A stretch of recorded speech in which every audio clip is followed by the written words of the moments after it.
Assalamualaikum warahmatullahi wabarakatuh. Waalaikumsalam warahmatullahi wabarakatuh. Bismillahirrahmanirrahim. Alhamdulillahi rabbil alamin. Wa bihi nasta'in wa ala umuri dunya waddin.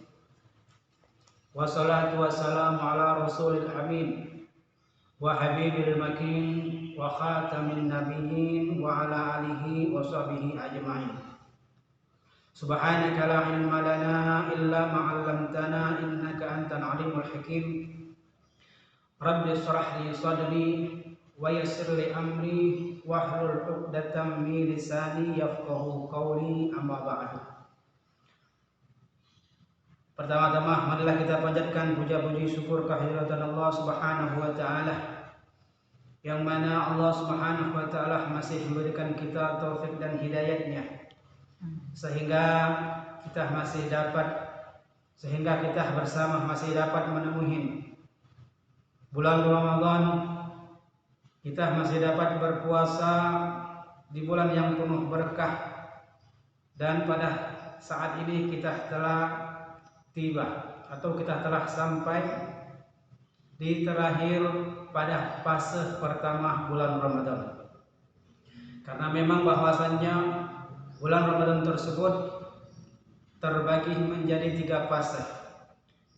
Yang pertama, awaluhu ar-rahmah, wa awsatuhu maghfirah, wa akhiruhu itqun minan nar. Bulan Ramadan yaitu menjadi 3 fase. Fase yang pertama yaitu rahmat, yang kedua yaitu ampunan maghfirah, yang ketiga yaitu pembebasan dari api neraka. Alhamdulillah, di malam ini kita memasuki malam yang ke-10 dari bulan Ramadan pada fase pertama. Berarti besok atau lusa kita telah masukin fase yang kedua yaitu maghfirahnya Allah Subhanahu wa taala. Ma'asyiral hadirin rahimakumullah. Di bulan yang penuh berkah ini, di bulan yang penuh dengan cucuran rahmat Allah ini, marilah kita berusaha semaksimal mungkin di bulan Ramadan yang saat ini. Kita berusaha untuk mendapatkan atau kita berusaha untuk berpuasa semaksimal mungkin semampu kita agar supaya puasa kita tahun ini menjadi puasa yang sempurna, puasa yang benar-benar baik atau sah zahir dan batinnya, agar supaya puasa kita tahun ini memang benar-benar mendapat nilai dari Allah Subhanahu wa taala. Karena sebagian kitab disebutkan bahwasanya puasa tersebut terjadi menjadi 3 bagian. Pertama, puasa am. Yang kedua, puasa khusus. Yang ketiga, puasa khusus. Yang pertama, puasa am, puasa bagi orang awam. Puasa bagi orang awam yaitu syaratnya menjaga perut masuknya perkara suatu yang membatalkan puasa. Dan yang kedua yaitu menjaga kemaluan agar supaya tidak terjadi atau tidak melakukan perkara yang diharamkan oleh Allah Subhanahu wa taala dengan kemaluan tersebut. Dan adapun puasa yang khusus, ini puasanya orang yang saleh. Puasa seperti ini yaitu puasa selain menahan lapar, menahan syahwat pada perkara yang haram, puasa ini juga menjaga seluruh anggota badannya, seluruh anggota tubuhnya. Mereka jadikan anggota tubuh tersebut berpuasa dalam melakukan perkara yang dilarang oleh Allah Subhanahu wa taala. Dan adapun puasa yang khusus, ini puasa hanya bukan sekedar perkara yang zahir, namun perkara yang batin, hatinya pun ikut berpuasa. Hatinya tidak memikirkan kecuali hanya Allah Subhanahu wa taala. Itulah puasa terbagi menjadi 3 yaitu puasa am, puasa khusus. Namun ma'asyiral hadirin rahimakumullah, maka dari kita, dari para hadirin wa hadirat, seharusnya minimal paling tidak puasa kita termasuk puasa golongan yang kedua, yaitu puasa khusus. Dalam artian kita berpuasa secara zahir, kita berpuasa menahan lapar dan minum, dan semua anggota badan kita pun berpuasa, dalam artian tidak melakukan perbuatan yang dilarang oleh Allah Subhanahu wa taala. Maka dari itu ma'asyiral hadirin rahimakumullah, jelaslah bahwasannya para ulama menetapkan bahwasanya puasa tersebut agar ingin menjadi puasa yang sempurna, puasa yang memang benar-benar mendapatkan pahala dari Allah Subhanahu wa taala, maka mereka menyantumkan dalam kitab mereka yaitu tentang adab-adab berpuasa. Tujuannya adalah agar supaya dengan adab-adab ini apabila kita lakukan, puasa kita menjadi puasa yang sempurna. Maka dari itu ma'asyiral hadirin rahimakumullah, dan adapun sebagian dari adab-adab orang yang berpuasa, yaitu orang yang berpuasa hendaknya menjaga lisan, menjaga lidahnya dari perkara yang dilarang oleh Allah Subhanahu wa taala. Lisan merupakan makhluk Allah, anggota tubuh yang kecil, yang lembut, namun tajamnya melebihi tajamnya pedang. Maka dari itu ma'asyiral hadirin wal hadirat, di malam yang mulia ini, mari kita bersama-sama berhati-hati dalam bertutur kata dan berhati-hati dalam bertingkah laku. Karena bisa jadi karena ucapan inilah yang menjadikan puasa kita kurang sempurna. Maka dari itu ma'asyiral hadirin rahimakumullah, mari kita jaga lisan kita dari perkara yang bohong. Mari kita jaga lisan kita agar selalu tidak melakukan perbuatan yang hauk atau bohong. Maka dari itu ma'asyiral hadirin rahimakumullah, dengan kita menjaga lisan kita untuk tidak berkata bohong, insya Allah puasa kita tahun ini menjadi puasa yang sempurna. Maka dari itu ma'asyiral hadirin rahimakumullah, dan jangan lupa kita jaga lisan kita daripada menggunjing umatnya Nabi kita Muhammad SAW, daripada membicarakan kejelekan saudara kita sesama muslim, menggunjing, atau dengan bahasa Arab yang namanya ghibah. Nabi Muhammad SAW pernah di hadapan para sahabat, beliau mengatakan, wahai sahabatku, apakah kalian tahu apa itu ghibah atau menggunjing? Sahabat mengatakan, wallahu a'lam, Allah yang lebih tahu. Terus sahabat melanjutkan, wahai Rasulullah, kalau begitu apa yang dinamakan dengan ghibah atau menggunjing? Nabi mengatakan, wahai sahabatku, ghibah atau menggunjing yaitu seseorang membicarakan aib saudaranya sendiri, yang mana aib tersebut yang dia bicarakan yaitu aib saudaranya yang sekiranya saudaranya tersebut melakukan perbuatan tersebut. Apabila dibicarakan agar malu, apabila dibicarakan saudara tersebut akan merasa tersakiti. Ma'asyiral hadirin rahimakumullah, dan sahabat pun meneruskan perkataannya, ya Rasulullah, bagaimana jikalau seandainya aib yang kami bicarakan tersebut memang benar ada pada diri seorang tersebut? Lalu Rasulullah mengatakan bahwasannya, wahai sahabatku, itulah yang namanya ghibah. Sekalipun aib tersebut memang dilakukan oleh saudaramu dan kau bicarakan kepada orang yang lain, itulah yang namanya ghibah, wahai sahabatku. Dan apabila aib yang kau sampaikan tersebut ternyata tidak dilakukan oleh saudaramu yang kau bicarakan tersebut, maka itu adalah fitnah, maka adalah itu pembohongan, wahai sahabatku. Ma'asyiral hadirin rahimakumullah, jelaslah Allah Subhanahu wa taala berfirman, la yaghtab ba'dukum ba'dha, Janganlah kalian, kata Allah Subhanahu wa taala, menggunjing sebagian kalian menggunjing sebagian yang lain.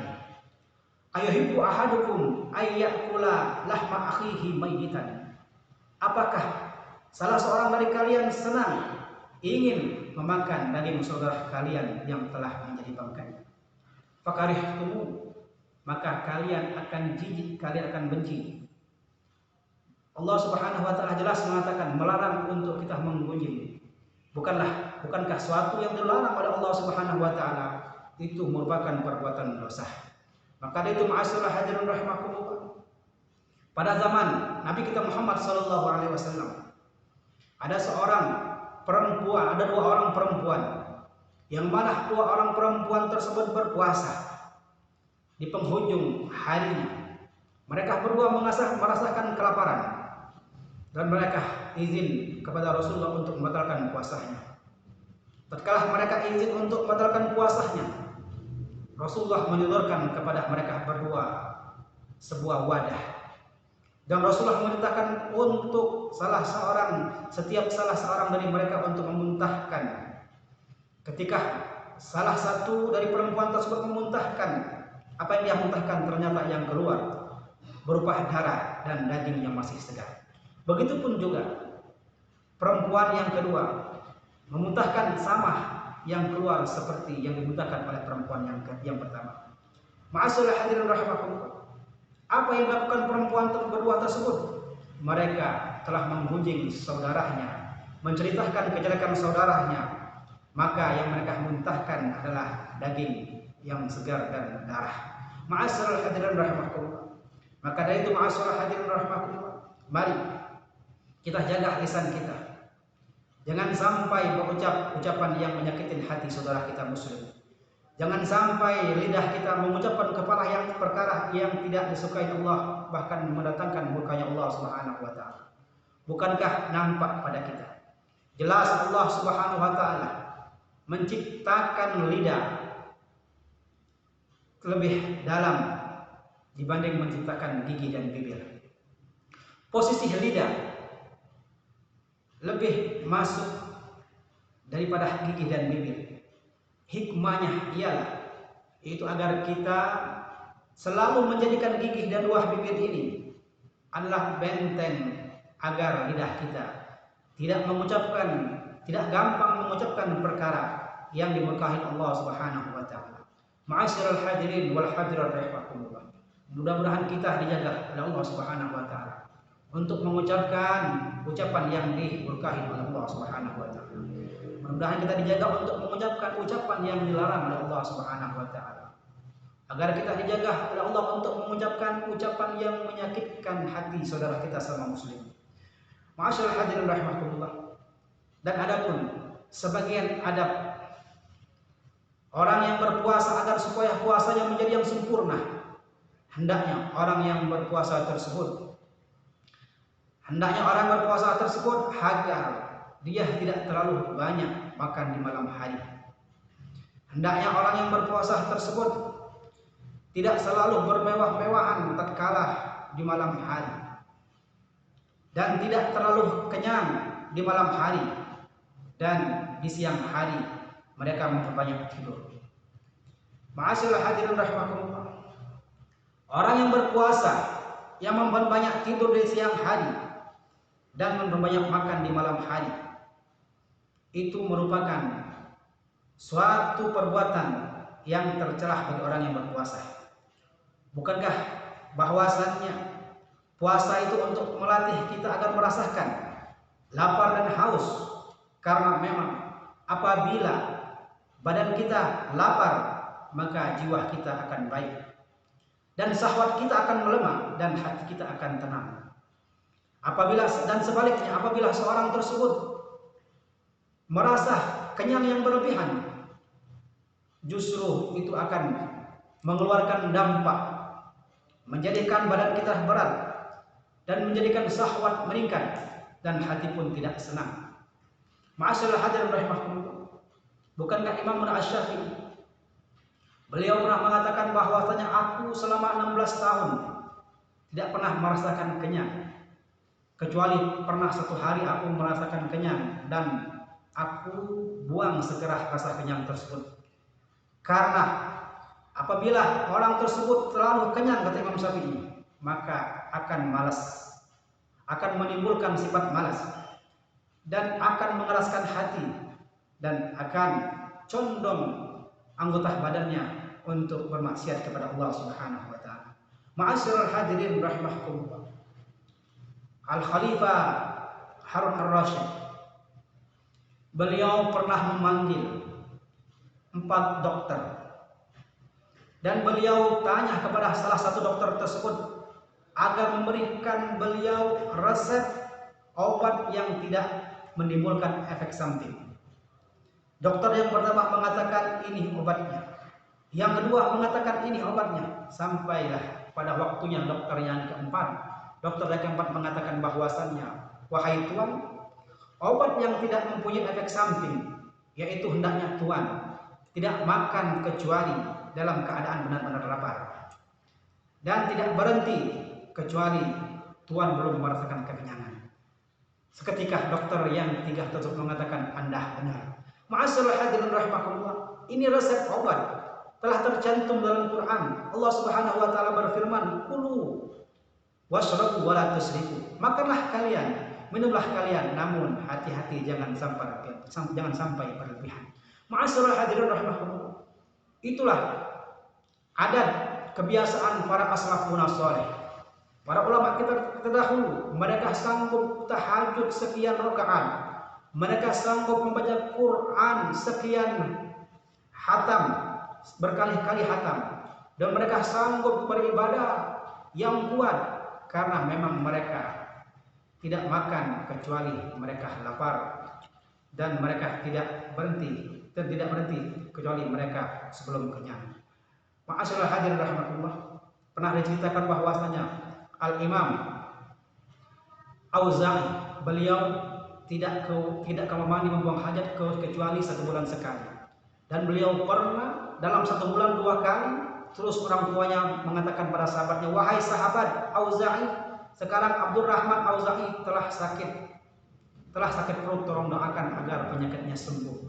Ma'asyiral hadirin rahimakumullah, Imam Auza'i sekali-sekali 1 bulan 2 kali membuang hajat. Orang tuanya mengira Imam Auza'i sakit perut, saking Imam Auza'i tidak pernah ke kamar mandi untuk membuang hajat kecuali 1 bulan sekali. Ma'asyiral hadirin rahimakumullah, itulah 2 adab agar supaya puasa kita menjadi sempurna. Yaitu yang pertama, hendaknya menjaga lisan di perbuatan bohong dan perbuatan menggunjing sesama muslim. Yang kedua, hendaknya kita tidak terlalu banyak tidur di siang hari dan tidak terlalu banyak makan berlebihan di malam hari. Dengan 2 adab ini, insya Allah apabila kita terapkan dalam puasa kita tahun ini, maka puasa kita menjadi puasa yang sempurna, zahir dan batin, dan kita akan mendapatkan ganjaran dari Allah Subhanahu wa taala. Ma'asyiral hadirin wal hadirat, mungkin ini saja yang dapat kami sampaikan. Apabila kata-kata yang menyinggung perasaan kami mohon maaf, dan kepada Allah kami mohon ampun. Hadza ma aqulu lakum, akhir kalam. Assalamualaikum warahmatullahi wabarakatuh.